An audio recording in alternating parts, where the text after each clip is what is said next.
Natasha. Debbie. The show.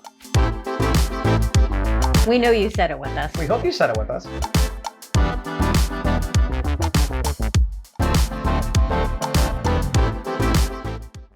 Her birthday's in a couple days. Oh, gosh. Handful of days, depending on when you're watching this. You just threw that out there, didn't you? 21st. Another year sexier. Thank you. Welcome. And to all the March birthdays, happy birthday. There is a lot of March birthdays out there. And November birthdays, too. I know. 2 months that are very popular. But don't forget having Debbie's babies. birthday. For having babies. I don't know. Welcome to the show, where we say weird things before we actually get into the show. How you doing? Here's a weird thing. It's not really weird to us. Like button. Hit it. It needs some love. Yeah, it's think of it as Debbie's birthday and For it's my birthday spankings. Hit the love button. Hit the like button. And also consider subscribing. Spank that like button. Spank it. Like it's your birthday. I don't know. Consider subscribing to the channel. It is free, unlike Debbie's birthday. I'm already My birthday scared is for my free credit too. card. Goodness. Hi, we're not here for that. No, we're here not. for what video? We are here to take a look at a video and react to it. We're going to take a look at the real reason British food has a bad reputation. Did you know it has a bad No, I reputation? have the Joan Jett song in my head now. If it wasn't copyrighted, I'd be playing that. Well, I don't think it does. But, yeah. I mean, we have heard that from a lot of other videos. Other people, but I know you and I did not say I corrected that English from bad from me and you to you and I. I did that just now. You and I have never thought that. I just didn't know what was considered British food. Tea and biscuits. Fish and chips. And then those stupid things that you got sick on. Crumpets. Oh. Actually, she got really sick. Because I got sick. I won't eat them. Yeah, I think you ate too many. Yeah. I don't know what it was. But that was all we knew. What's British food? And I bet if you ask, maybe we should do this when it gets warmer out. What's British food? To most Americans, they're going to be like, fish and chips and tea and probably biscuits or whatever. That's probably I think they'd agree with us. But so I don't think there's anything bad about it. Or I know I've heard a lot of Americans say it's bland. And I don't agree with that. But Marmite is evil. Very much so. Not as evil as Twiglets, though. Twiglets are, oh, man. We still have nightmares. Nope. Anyway, no hating on Marmite, except for that I hate Marmite. I love the people that eat it, though. We're going to watch this video and learn about this bad reputation British food has. British food is awful. We conquered the world for spices and don't use any of them, and we still eat like Germans are flying overhead. These are all jokes us Brits are used to seeing in the comment section across the entire internet. Is there any truth in it? Welcome into this deep dive into the misunderstood world of British cuisine, but I didn't know that before where the puddings are black and the beans are baked and served for breakfast again. I'm going to be going through the history of British food, stopping now and then to address and maybe even taste some notable dishes, and if needed, defend them like they're a football team I don't play for. So as we're about to slice through the stereotypes and serve up the truth, it's clear to everyone right now that British cuisine's reputation is in the bin. Let's see if we can change that by learning a little more about the good grub of the Great British Isles. Right. Let's set the stage here. Before the Romans crashed the party in 43 AD, British dining was quite a simple affair. If you could grow it, hunt it, or forage it, it was dinner. We're talking cereals, grains, and the kind of meat and fish that didn't just walk onto your plate, but demanded a good chase in the woods with the hope that you wouldn't get mauled to death in the process. It is awful. The locals thrived on a catch or grow your own menu, featuring things like nettle soup, berries, and maybe even squirrel, and whatever fish could be wrangled from the rivers without getting yourself drowned. Vegetables like onions and cabbages were the unsung heroes, turning a bland stew into something kind of edible, while wild herbs like thyme and mint were the ancient Brits' answer to flavour. Barley was already being fermented into ale because water would get you killed, and on special occasions even mead made an appearance, which means ancient Brits took one look at bees and thought, I want to eat that thing's spit. It's a pretty dreary affair so far in ancient Britain, but as with most food on this little island, it's made better by foreigners. When the Romans arrived, they didn't just bring legions, they brought legumes. Grapes, cherries, and fancy herbs start popping up faster than you can say Hail Caesar. Grapes. The Romans were kind of the original food influencers, if you will, introducing ancient... Would you pick grapes over cherries?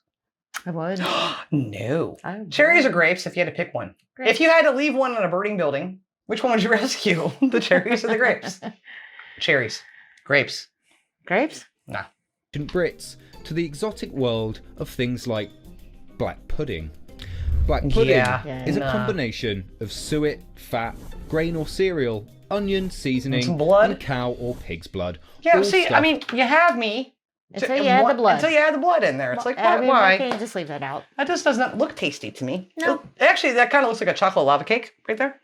Looks like it, but it's not. Sure as heck ain't. You know what I like in my pudding? Blood. Good, I'll make you some I later. was being sarcastic. I was taking the mick. Where are you now? I was. I don't know. Maybe someday I'll try it. It's been 4.5 years. We haven't tried it yet, so I don't know. Don't hold your breath. Nope. You know me. I don't eat organs. It's not an organ. It's I don't just care, blood. and it's part of no. It's not an organ. It literally. I can't do it. Okay, whatever. Into a natural casing, usually Okay, one of the do it. aforementioned animals Do in it. testings. Here we run into one of the earliest examples of gross British food. We're Black just not used pudding, to which that. was first recorded in the 5th century, is one of many things that us Brits still eat today that other countries may consider gross. It's a blood sausage, essentially. Ancient Britons had to use... Hold on, though. But you know what? Americans can't be saying nothing because I see a lot of people getting their steaks still moving on the plate. So we don't eat beef. Well, Anymore. not right this moment. No, but still, any meat, they eat a lot of rare meat. So just saying, they can't complain too much about that. Use every part of the animal, and the blood is as good as any. Personally, I like it. It's incredibly rich, and while I'm not making it a regular feature of my breakfasts, you can bet that if I'm having a full English breakfast, it's making an appearance. And with that, we welcome... I have a question, though. I think I've asked this before, and I can't remember the answer. White sauce? Is it white sausage? Not white sausage. White pudding? Is it what it is? White pudding. Does that have blood? And if so, can you trade that out for the black pudding for a full English breakfast or no? Because if we go to a place that has a full English breakfast or we make one, we're going to have to do. And will we like it? To be honest. I feel like it's going to be more like kind of oaty in a way. Am I wrong? Grainy and oaty. Grainy. Yeah. Grainy. Is it grainy? A sausage. Are we going to taste the blood? I don't know. I think it has its own guests flavor. To the British Isles. Yeah, the Vikings. Not to be outdone, the Vikings later sailed in with their very own culinary tactics. Such as? Big, burly men with even bigger appetites, teaching the Brits the fine art of not just bathing, but catching fish and smoking and drying it to perfection. Thanks to them, this smoked fish remains a cherished dish in many British households. And while our produce is usually pretty bad, the one thing I think British food stands up well is dairy. We have fantastic cheese, milk and butter. British cows, sheep and goats practically entered food folklore, becoming the unsung heroes of the British breakfast table. And if you haven't had the pleasure to try our cheese, butter or milk, I have tried our cheese. from Britain's grass-fed pastures, it's bloody gorgeous. Cream is you might not better. have heard of it, it is the envy of many parts of the world. Each wave of invasions left its mark on the UK, like gravy stains on a white t-shirt. From Roman vineyards to Viking smokehouses, Britain's menu started to evolve, from survival snacks to a buffet of bizarre but beloved dishes. This is actually fascinating. And things just keep getting better, because up next are the Normans. The Normans kicked things off in 1066, not just conquering lands, but appetites, annoyingly introducing French zest into English diets. Annoyingly. I'm not usually one to give the French any compliments, but the noble tables saw meats dressed up in fruity sauces and spices, and overall, it was a good thing. They also helped popularise pork pies, a dish dating back to the 14th century, which became a staple due to its ability to preserve meat for longer periods, which was essential for those long Norman hunting trips. Then came the monks, who were not just praying, but playing with food flavours. They turned simple gardens into herb havens and started brewing beer commercially, because even holy men need a pint now and then. The peasants, I on the wouldn't other expect hand, that. No. weren't quite dining in such divine decadence yet. Their fare was still more about survival, really. Yeah, I was wondering Stewing about that. whatever they could get into a pottage pot and pairing it with the ever-reliable barley bread, usually still washed down with ale because, well, water was still a bit of a gamble. Jump still forward good. a few hundred years and we welcome in the Tudors with their New World novelties. Potatoes, tomatoes, and even turkeys begin to strut around English soil. That looks much better. Potatoes in particular quickly became a dietary staple, fundamentally altering British cuisine. Sugar and spices start flowing more freely, especially at the tables of the sweet-toothed wealthy, making pastries and What about the desserts peasants? more elaborate than Henry VIII's body count. The Tudor era also saw the rise of a ploughman's lunch. It wasn't called that yet, but it's a simple rustic Does the meal Scotch that egg combines start bread, then? cheese and pickles, and sometimes some cold meats.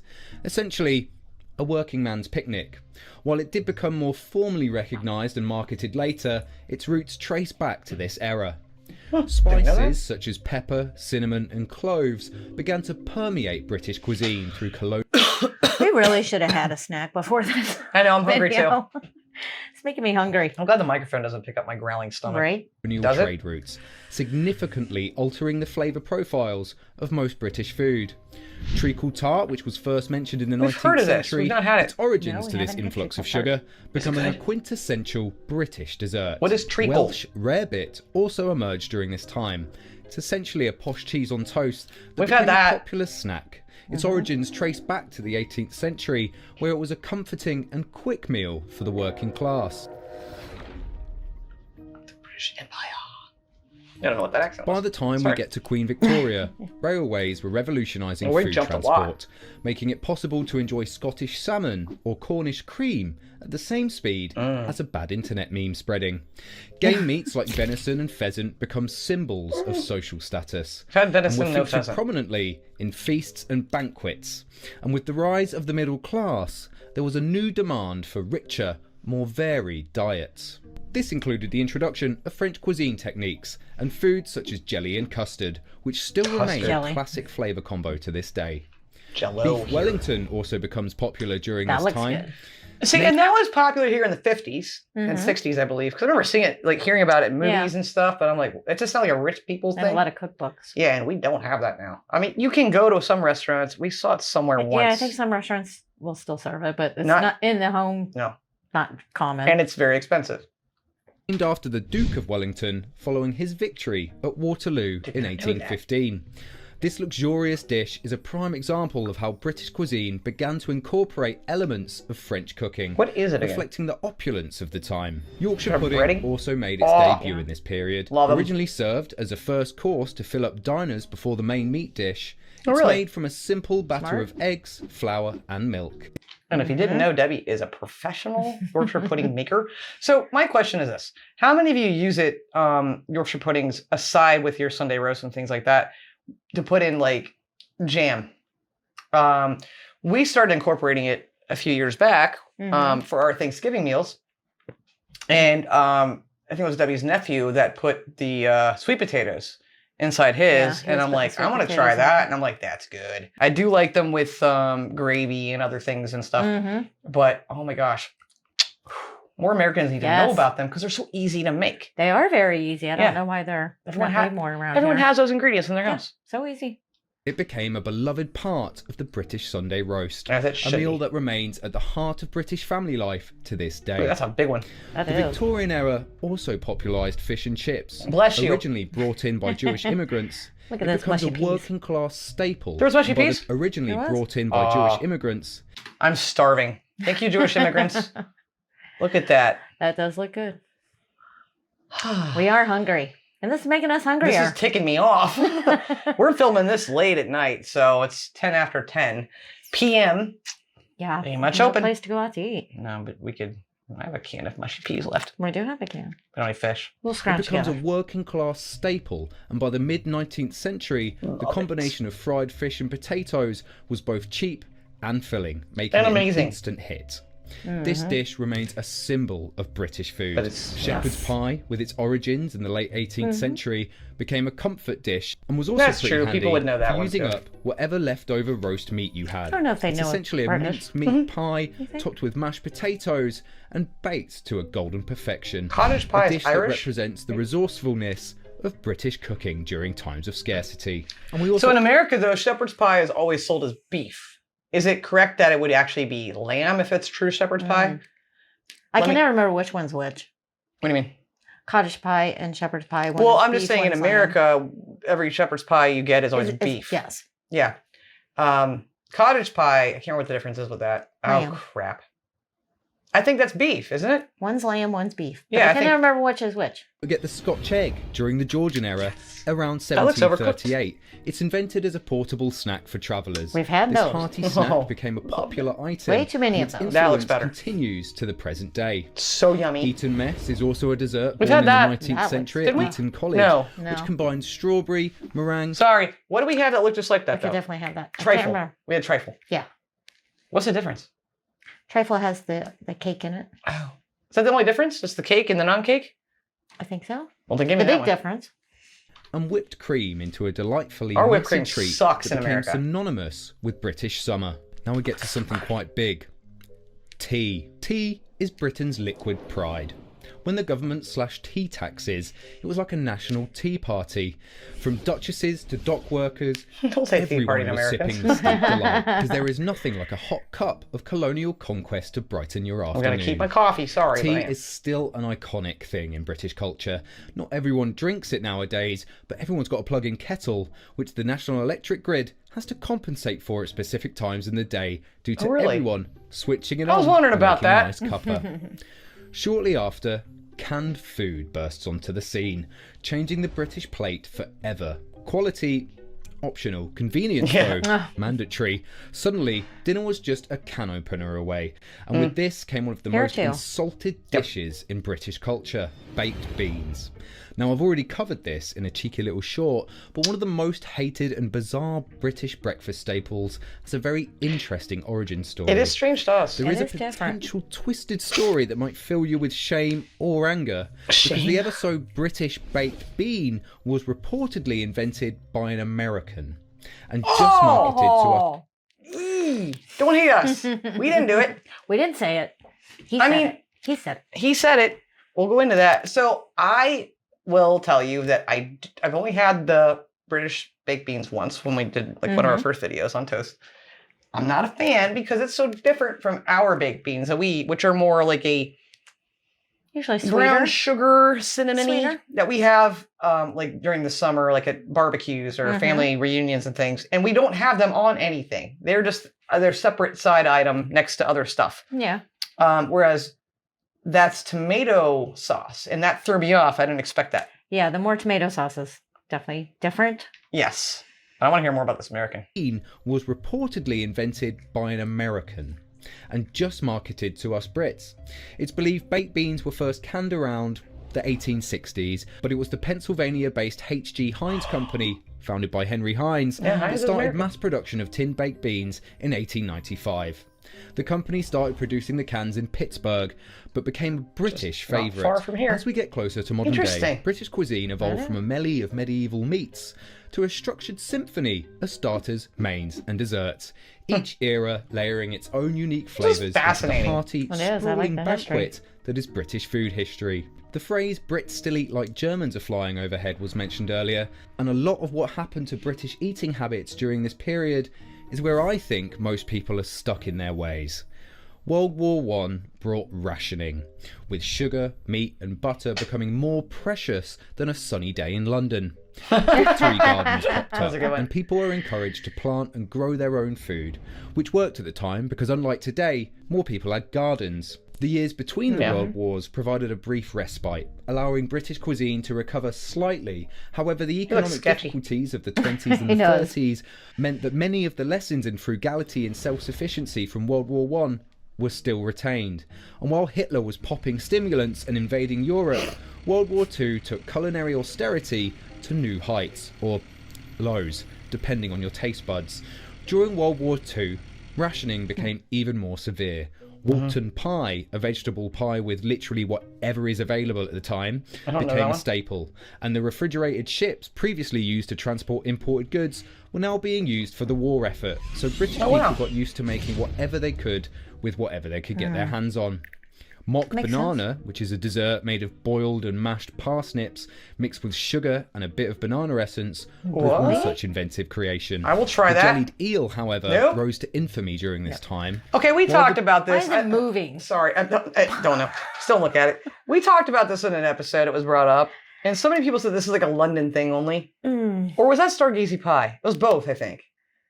It needs to not happen. Yeah. This is why you get a bad rap on your food if you show this stuff to people. Stop showing this to people. Fish and gelatin? Just no. British, especially Londoners, had been eating eel for centuries at this point. It became particularly associated with wartime austerity. Now, to an outsider, jellied eels isn't something most Brits eat to this day. In fact, a lot of us have never had it. Good. Myself Keep it that included. I won't be trying it because I know it's going to be gross. And to this day, it's only really eaten in a small part of East London. Okay. You can stay there. Sorry, East London, but no. No. You can stay there. As we move past the wars, welcome to the kitchens of post-war Britain, where the menu was as grey as the sky. A time where belts were tightened more than a boomer's tipping purse, British food faced a flavour famine that would make even Oliver Twist reconsider asking for more. Okay, it's not that bad, was it? Wartime rationing lingered like that one party guest who just won't leave, stretching into the 1950s and turning every meal into a masterclass in culinary creativity, where the secret ingredient was usually depression. But then like a plot twist in a kitchen soap opera, the 60s rolled around, bringing the thrilling advent of convenience. Fish fingers, first marketed in the UK by Birdseye in 1955, became a British classic. Birdseye's These culinary liberators weren't just easy on the clock, they were symbols of modernity. Fish sticks in America. Why spend hours cooking a meal when you can make it magically materialise from the mystical realms of the freezer aisle? The 1950s also saw the rise of Toad in the Hole, which despite its odd name, became a beloved comfort food for post-war families. Just not my thing. Sausages baked in a Yorkshire pudding batter with a bit of gravy. What's not to love? But it is good. Another post-war favourite that emerged during this time was Bubble and Squeak. This dish, made from leftover veg. Debbie made that, like one of our first videos. Like even though we didn't have leftovers, we just made it. It was so good. Yes. We need to have that again. I know. Make a Sunday roast and have leftovers. And we won't have leftovers if we make a Sunday roast. Vegetables, especially potatoes and cabbage, became a go-to meal for frugal families looking to... What's the Irish version? Coal cannon. Is that right? Similar. They still have a little version, though, right? Yeah. What's the difference? Different ingredients. I don't know the exact Couple different ingredients, right? Couple different ingredients, but pretty much the same thing. To stretch their food supplies. And now we move on to something that I think improved Britain's food forever. And I'm talking, of course, about immigration. I knew he was going to say that. Post-1945, the influx of immigrants from the Caribbean, like India, Indian and food, Pakistan introduced new spices and culinary techniques, leading to the integration of dishes such as curry, which has become a British staple. Which Immigrants surprised that were me. unable to get hold of ingredients they were used to from their homelands started using alternatives that they could find in British shops and supermarkets, creating an entirely new subgenre of their homeland cuisine, usually changed and catered to the British palate. Hundreds of dishes are invented during this time as part of the British cuisine culture, and these dishes remain unique to this day. Just look at what we call a Chinese. It will differ massively from what's available in other Chinese restaurants across the globe. The popularisation of chicken tikka masala, an adaptation of an Indian dish tailored to British taste, symbolises the fusion of cultures in modern British cuisine. Curry became the new national comfort food. See, don't hate me. I just never liked curry, at least the American version of curry, because it's really spicy, really hot. Not that you can't have that there too. It just wasn't my thing. And then we tried chicken tikka masala because you guys told us to. Love it. We got burned out. We ate so much of it. We did for a minute, but... Yeah, well, we ate so much of it for that minute. It was a lot. We ate enough for like 10 years in like a 3-4 month period. Speak for yourself. My craving is back. Well, no, I still want it. Okay. I think that one restaurant's open. I think we're going out tonight at midnight for dinner. So yummy.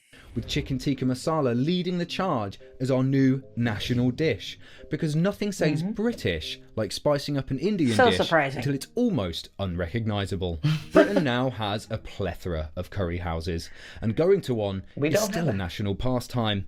Getting drunk on clean Asian lager, ordering way too many poppadoms and naan, and being incredibly rude and annoying to the curry house waiters has been an integral part of the British experience since the 1970s. Oh, just the 70s, that's British it. Cuisine, Wow. gone are the dreary days of boiled beef and bland veggies. Modern British cuisine. We've entered the golden era of British cuisine now, where culinary wizards are casting delicious spells left and right.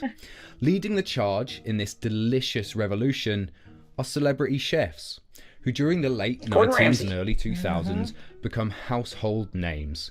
You've got angry Gordon Ramsay, sad and whiny Jamie Oliver, sexy and illustrious Nigella Lawson, and of course there's Heston Blumenthal, the mad scientist of modern cuisine, who's more likely to use a periodic table than an actual one to dine on. Chef after chef, the culinary cred of the UK slowly starts to get better. And the revolution doesn't stop at fancy dining either. The humble British pub has had a makeover too, thanks to the gastropub movement, marrying pints with posh nosh to transform the pub grub scene. Bangers and mash, which is a simple dish of sausages and mashed potatoes, so good though, once a staple of the working class, now graces the menu of high-end gastropubs like across sausages. the country. British chefs start geeking out with things like sous vide machines, turning traditional stews into gorgeous gastronomic galaxies. Imagine your nan's Sunday roast, but deconstructed into a taco. Somewhere in London, you're going to find it. And that's the sort of thing that brings us into modern day. Certain things in the latter half of the 20th century start to get popular in British households. Sticky toffee pudding, Eton mess, and a lemon drizzle cake all become familiar to the working class and rise to fame as a popular choice for those with a sweet tooth. And there you have it. British cuisine has shed its stiff upper lip to embrace a kaleidoscope of flavours from around the world. From the science lab to the pub, the UK's food scene is not just catching up, it's sometimes leading the charge. We've got a bunch of Michelin star restaurants here in the UK, proving that when it comes to cuisine, Britain is anything but boring. Sure, the average state of most UK towns and cities is still going to be reduced to curry and kebab houses, Chinese takeaways, and thousands of pretty bad pizza and burger joints, but when considering how far we've come, it's not exactly the worst in the world.